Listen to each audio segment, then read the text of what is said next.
All right. Hello, how you doing today? I'm good. How about you? Good. So my name is Kiana Dawson, and today I'm going to talk to you about blood pressure. What do you know about blood pressure? Not very much. Not very much. Have you ever had it taken before? A few times. Was there a certain occasion, or it was just like physicals or anything? Physicals mainly. Okay. Was it pretty good? Did they ever tell you something was wrong? No, nothing ever. Okay.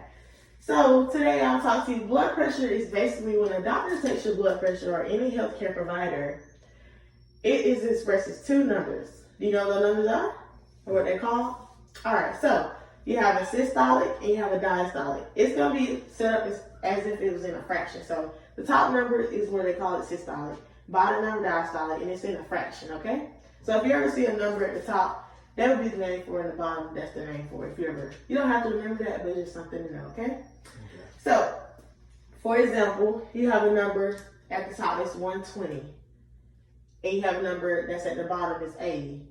Those two numbers represent something. It has to do with your heart pumping. All right, so systolic is basically the amount of pressure in your arteries. You know what artery is? That's where your blood runs to. So during the systolic is the amount of pressure in your arteries during the contraction of your heart muscles. So your heart is just beating, and that systolic number is getting that number of how many times your heart is beating during that contraction of that muscle. And then you have your diastolic, which refers to when your heart muscle is in between beats. So that last number, once I start taking your blood pressure, you'll understand what I mean. But that last number I'm hearing, so how you get your systolic is when I'm taking your blood pressure, the first beat I hear when the cuff is releasing, that's gonna be a systolic. The bottom number is gonna be the last beat I hear. So that last beat, I can release the cuff, and that'll be your diastolic number, okay? All right, so those two numbers are very important to your health, because if they are higher than 120 over 80, that can mean your blood pressure is elevating, which can lead you to stage 1 hypertension. Hypertension is another name for blood pressure. So if anybody ever says, I have hypertension, that means high blood pressure, okay? Okay.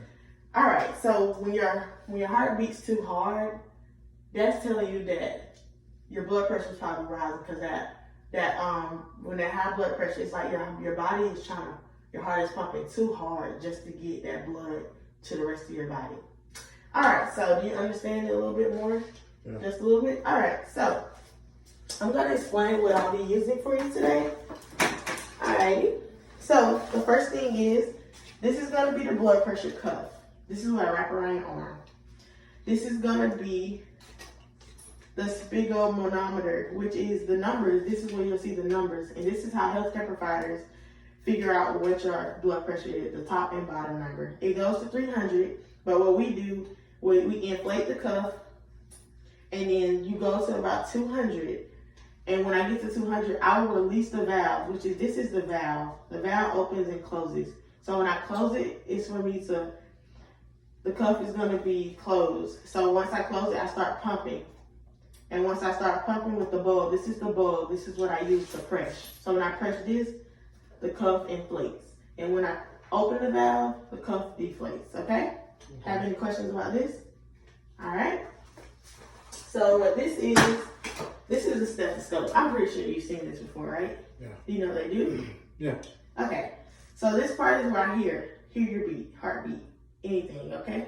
Okay. This part is called the diaphragm, and this part is called the bell. On both sides, you can actually hear. So this side, you hear high-pitched sounds, and this side, you hear low-pitched sounds. Most people I've seen, I prefer use the diaphragm. Some people use this side, but typically, this is the side they use. All right?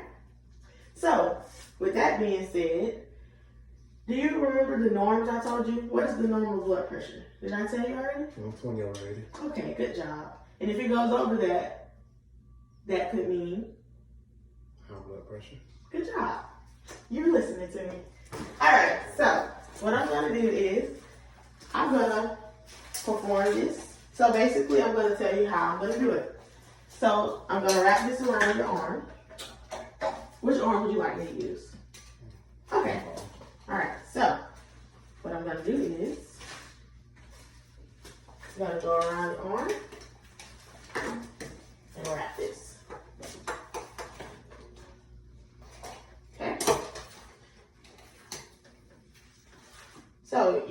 be about 2 inches above your artery. All right, so you see this arrow right here? Mm-hmm. This arrow, it wants it to be where it's right under, it's pointing right down at the artery. All right, so that's that. And then I'm going to get the stethoscope on.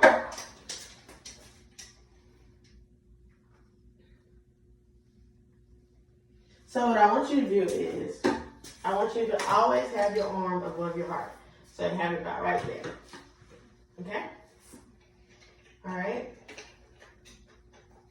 So just to make sure the blood pressure cuff is the right size for you, I'll put 2 fingers under there to make sure it's not too tight and it's just right, okay? For you, it's fine.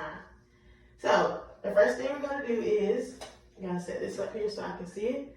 You have to have this up here so you can see the numbers at all times to get your blood pressure readings. All right? So next, what I wanna do is put this right here, 2 inches right here.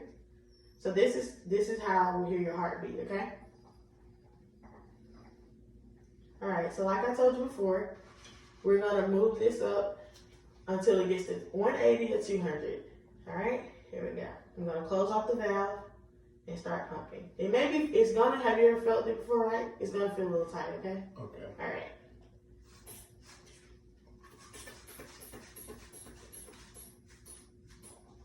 You're gonna release it about 2 to 3 mercuries.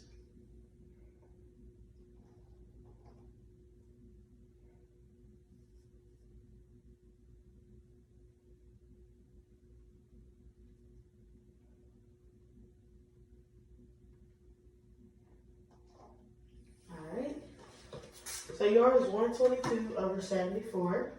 And guess what? That is a good blood pressure reading. You are within normal range. Like I said, it was 120 over 80, but yours is right in that range. Do you exercise a lot?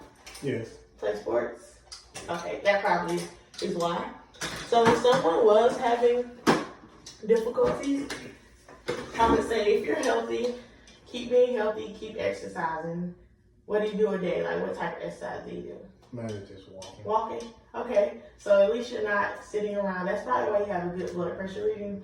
You don't eat a lot of salt, no vegetables, fruits. No.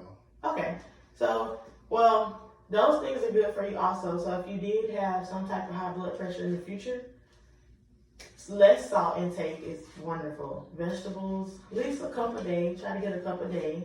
Or other things such as, do you like watermelon, apples, nothing like that? Okay, so as long as you do that, I would try to say, since you don't really eat vegetables, try to get some in just to keep that, keep you as a healthy lifestyle and keep you where you are, okay? All right, so do you need any more questions about blood pressure or anything? No. If you ever had to take it on someone, you think you could do it? No. No? Okay, that's fine. All right, so the only time somebody would probably get referred, as you don't have to worry about being referred because yours is normal. But if somebody would have been 140 over like 100 or over 150, I would have had to refer them quickly because those things can have you to have a stroke, go unconscious, and that wouldn't be good. So if somebody had to get referred, I would have to refer them to a physician or a healthcare provider that they go to get that under control. Because if you're an athlete in school, high blood pressure could really take an effect on your athletic ability, and we wouldn't want that to happen. So, any more questions for me? No. All right. Well. Okay, thank you. Thanks for being my patient. Goodbye.